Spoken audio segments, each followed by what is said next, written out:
Selamat hari Sabat kepada kita semua. Sekarang saya dan juga rekan-rekan saya yaitu Jericho dan juga Glenn akan membacakan bacaan mission pada Sabat ini yang bertajuk Pengasuh bagi Pemberi Kesembuhan yang diceritakan oleh Nanit Ortiz yang berumur 53 tahun.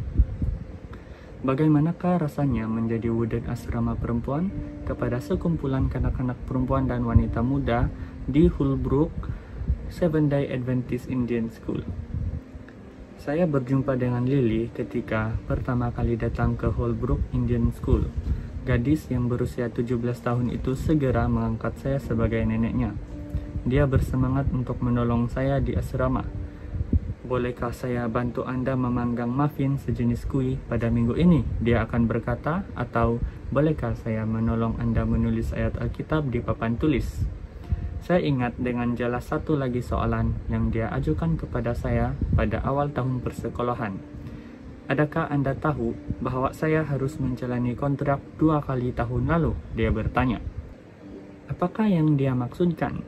Saya mengetahui bahwa dia sangat tertekan pada tahun persekolahan sebelumnya sehingga dia dianggap berisiko mencederakan dirinya sendiri. Dia telah menandatangani kontrak sebagai janji untuk meminta pertolongan sebelum melakukan apa-apa yang membahayakan diri sendiri. Ramai pelajar perempuan yang datang ke Holbrook Indian School tiba dengan bagasi emosi tambahan.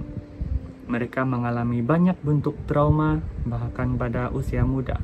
Saya ingat seorang pelajar kelas 2 Rose memberitahu saya bahwa dia telah menyaksikan pembunuhan ayahnya. Suatu malam ketika dia bersiap untuk meninggalkan meja asrama dia untuk tidur, gadis kecil itu berlari ke arah saya dan melompat ke dalam pelukan saya. Saya tidak dapat tidur, katanya. Saya melihat ayah saya tersenyum ke arah saya melalui tingkap. Saya membawanya kembali ke biliknya dan menyanyi dan berdoa dengannya, dan saya sendiri menghadapi masalah untuk tidur, memikirkan apa yang sedang dilalui gadis-gadis itu. 2 bulan selepas memasuki tahun bersekolahan, Lily mengaku bagaimana dia terseksa oleh mimpi buruk yang mengerikan. Ketika dia mulai menerangkan mimpi buruknya itu, saya faham mengapa saya datang ke sekolah ini. Saya sendiri pernah mengalami mimpi buruk yang sama ketika saya masih remaja.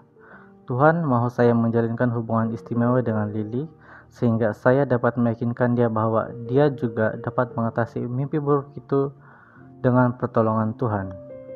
Saya memberitahunya bahwa Tuhan telah membebaskan saya dari mimpi buruk dengan kuasa-Nya dan bahwa dia dapat melakukan hal yang sama untuknya. Pelajar lebih suka tinggal di sekolah daripada pulang semasa cuti penggal. Ini berlaku karena suasana di rumah tidak selesa. Saya masih ingat Rose, anak kelas 2, pulang dari percutian pendek dengan ibunya. Ketika saya membuka pintu untuk dia memasuki asrama, dia melihat sekeliling tempat itu, kemudian dia menghela nafas. Senang berada di rumah, katanya. Lily coba mengelak daripada pulang ke rumah. Sampai hari ini, saya tidak tahu apa jenis trauma yang dia alami yang telah menimbulkan bahaya emosi.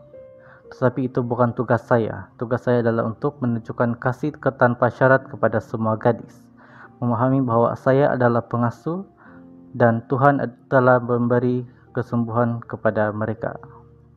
Baru minggu ini kami telah mempelajari kisah penciptaan. Saya bertanya kepada Lily, tahukah Anda kisah ini sebelum Anda datang ke sekolah? Tidak, jawabnya. Bagaimana dengan Alkitab? Adakah Anda melihat Alkitab di rumah nenek Anda? Dia menggelengkan kepalanya.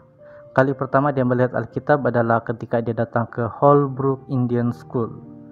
Saya menjelaskan kepada Lily bahwa ramai orang di dunia menganggap kisah penciptaan sebagai cerita dongeng. Apa pendapat Anda mengenai kisah ini? Saya bertanya. Nick Hubbard, guru matematik itu selalu memulakan kelasnya dengan kebaktian pendek, katanya. Hari ini baru saja dia buat kami berpikir. Ketika dia memberitahu kami bagaimana sesuatu benda tidak boleh muncul sendiri tanpa asal-usul. Harus ada pencipta. Perbualan dengan Lily dan gadis-gadis lain mengingatkan saya kepada 1 Korintus 3 ayat 6, di mana Paulus mengatakan, Aku menanam, Apolos menyiram, tetapi Allah yang memberi pertumbuhan. Di atas persembahan sahabat ke-13 Anda 3 tahun yang lalu yang membantu memulakan rancangan untuk gym dan pusat kesihatan baru yang dipanggil New Life Center di Holbrook Seventh-day Adventist Indian School. Persembahan Anda pada kuartal ini akan membantu menyelesaikan fasa kedua pusat ini, di mana sekolah akan menangani kadar kegemukan, penyakit jantung, diabetes, kemurungan dan bunuh diri yang tinggi di kalangan kanak-kanak dan belia penduduk asli Amerika oleh Nanette Ortiz.